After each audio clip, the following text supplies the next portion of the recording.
sa ating lahat. Sana namang video ang ating ibabahagi. At samahan nyo ako sa aking pagpapak ulit ng ating order sa Shopee. Merong nag-order ng 2 kilong breeding mix ito. Yan. Ito po yung breeding mix na all around mga kalakay. Hindi lang pang chicken. Pwede pang isda, pang pork at pang beef pa. Yan po. At sa chicken, ang kilong kanyang nakukot ay mga 4 to 5 kilos pagka double coating. Ngayon pagka single coating lang ay kaya niyang ikot ang mga 6 na kilos. Yan po. Okay.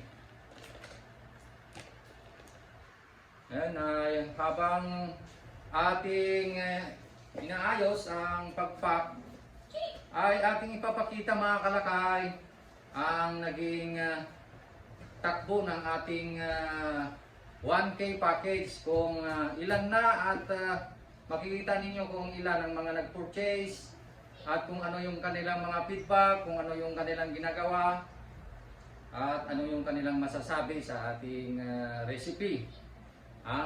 Ito po yung Calpo fried chicken recipe. Yan, para sa kaalaman po ng lahat, pagka kayo po ay nag-avail ay automatic po na kayo po ay pwedeng mag-join sa aming private close group na kung saan kami-kami lang na mga nag-avail ang member. Pasensya na po sa mga kalakay natin dyan na hindi na nakapag-avail or hindi pa nakapag-avail ng 1K at gustong pumasok sa Calpo fried chicken recipe na close group, exclusively for the members only yung close group na yon mga kalakay. Dahil doon ay makapag-update yung mga nakapag-avail, dahil doon ko yung nilalagay yung aking mga suggestion at mga some procedures. English na naman ako at lahat na ng ating mga diskarte sa negosyo. Doon ko ipinupost at doon din kami nag-uusap-usap dahil meron po kaming GC doon. Meron po kaming group chat kung saan ang bawat member ay nakakapag balita sa anumang improvements ng kanilang mga gawang mga fried chicken at nakikipagbalita sa kapwa members kung ano na ang naging takbo ng kanilang negosyo at kung ano yung kanilang diskarte. Yan.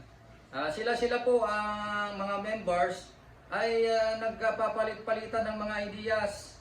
Yan, ganyan po kami dito sa Calpo fried chicken recipe. Ngayon, kung gusto po ninyo na mag-join doon po sa close group namin yon na Calpo fried chicken recipe, ay mag-avail lamang po kayo at updated po kayo sa negosyo. Kung ano po ang nangyayari sa negosyo ng bawat isa, ay doon po nyo malalaman mga kalakay. Lalong-lalo po yung aming negosyo. Yan, so ipapak na natin.